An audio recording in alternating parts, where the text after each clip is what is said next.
What's going on, everybody? Josh Engleman here for Stokastic.com, back again with my NBA DFS contenders on DraftKings for Wednesday, March 19th. Now be sure to hit that like button, subscribe to the channel, hit the notification bell so you know when everything goes live. Follow me on Twitter at Josh Engleman. That's where you get the top 10s on DraftKings, FanDuel, and the updates later tonight around 5 p.m. for the deeper dive. We have so much news each day, you don't want to miss the updates because everything can change. That's where we stand right now, but I got a little something for you guys if you're interested. This promo is only for you. If you're watching the contenders, then you have the opportunity to get 50% off your first week or month, whichever NBA DFS package you choose at Stokastic. You could use the promo code CHET to get 50% off. This deal only exists today, and it's probably only going to last for a couple hours. So you don't want to sleep on this one. We haven't been running a lot of deals on the DFS side, but if you want projections, ownership, the boom bust tool, all of our simulation tools to put the best lineups in possible, our single lineup sim, if you want to build it by hand and simulate it against a pool of lineups, you can do that as well, plus premium Discord. Again, this only exists for the next few hours. 50% off using the promo code CHET. Any NBA DFS package at Stokastic.com, you can get it for 50% off. Use that promo code. The link is in the description. First one up at number 5, we've got Alex Sarr. He is center only, 6,400, projected for about 20 points, 8 boards, 3.5 assists, 2.5 stocks. But this Wizards team is missing some bodies today. Jordan Poole is doubtful. Chris Middleton is out. Marcus Smart is out. Corey Kispert is out. There's a lot not around today for these Wizards. I'm a little nervous of Alex Sarr's minutes. I don't know if they're going to start pumping the brakes on these guys, but I got him in for 29. Aside from their most recent game, he's been playing a ton, and he's well over a fantasy point per minute. Not to mention, this matchup is against the Utah Jazz. They're already missing a couple bodies. So the Wizards will actually look good here no matter what. And we've got more Wizards to talk about throughout my top 5. But I think Alex Sarr is a guy that we're going to have to pay attention to all day. Unless we hear some sort of news about him being limited, he's a top 10 guy today, no matter what happens. All right, this one's not going to make a lot of sense to people, but hear me out. You might not even know who this guy is. I barely do. Shooting guard, small forward eligible Colby Jones is showing up at number 4 for me. Also a Washington Wizard. The price tag, perfect. The role, perfect. Minutes to go around.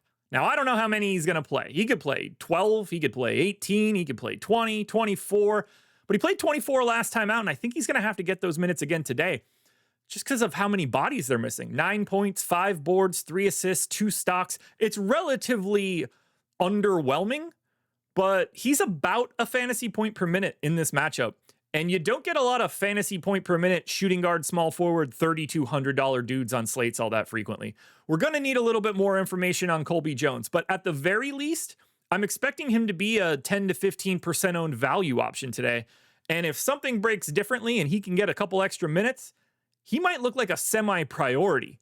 Very scary, but in this situation, Wizards Jazz, Colby Jones is a guy that we're paying attention to. Next up at number 3, we got to go to Chet Holmgren, and he looks incredible for what we're getting out of Oklahoma City today. No Shai Gilgeous-Alexander, no Jalen Williams. We have a Q tag on Cason Wallace. We have a Q tag on Isaiah Hartenstein. Lou Dort out as well. I think somebody else is missing, but they are down a bunch of bodies, and that is going to make everything left for Oklahoma City look good, and Chet in particular, who will be running the show on offense. Power forward, center eligible, 7,600, 22 points, 9 boards, 3 assists, 3.5 stocks. It's projected for 44.5 fantasy points. The goal is just 48. I don't know how you dodged this. The matchup is perfect. Everybody that normally has the ball in their hands is not playing today for the Oklahoma City Thunder. Chet is not on the injury report. As long as he is just in full stop today, I think he's in the top 5 no matter what changes. This is a high-level priority for me. When you can get Chet with nobody else around against this Philadelphia 76ers team that might start O'Shea Brissett at center, unavoidable. Next up at number 2, I want to go to Kenrich Williams. Playing big minutes over the last 3 games. Short-handed Oklahoma City team. No Shea, no Dort, no Jalen Williams. Q-tag Cason Wallace. Q-tag Isaiah Hartenstein. So I've got Kenrich Williams in for 28 minutes. He's power forward center eligible, 3,200, 12 points, 6 boards, 3 assists, stock and a half, projected for 26, goal 26. 60% of the time he's in the optimal lineup. I'm expecting him to start tonight. This is your premier value play of the day. I don't know how you dodge it, and he could look even better by the time we get to lock. What if Cason Wallace doesn't play? What if Isaiah Hartenstein doesn't play? That's 60 more minutes that we need to redistribute to the rest of Oklahoma City. At that point, I don't know how you get away from Kenrich Williams, because then we already have him in for 28 minutes. What do we give him if they're missing 2 more dudes? This is the easiest play of the day if you're building out a roster. He's a lock button cash game play if he's starting, and he's a 50% plus owned dude in large field GPPs. Shorthanded Oklahoma City is the way to win today.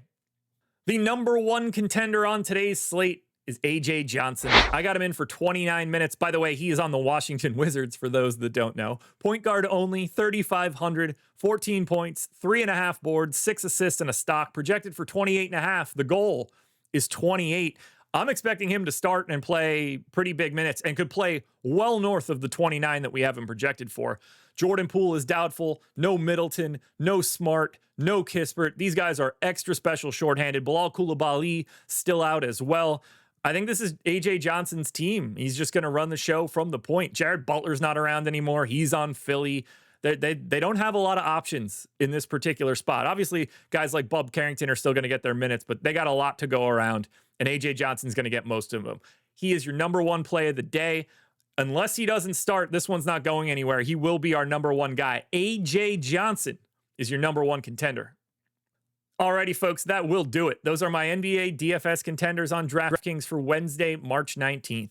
Now, the top 10s are over on my Twitter, at Josh Engleman. You do not want to miss them. And don't forget, I'm pulling it up on the screen while I talk, 50% off any NBA DFS package at Stokastic using the promo code CHET. Come on in, get our projections, get our sim tools, come into Discord and ask your questions and make yourself a better DFS player. This is a hell of a slate. Don't miss the updates later today. It's going to be a fun one. Plus 3 hours of coverage later tonight. Deeper dive at 5, live before lock at 6, live after lock on playback at 7 o'clock tonight. Good luck, everybody.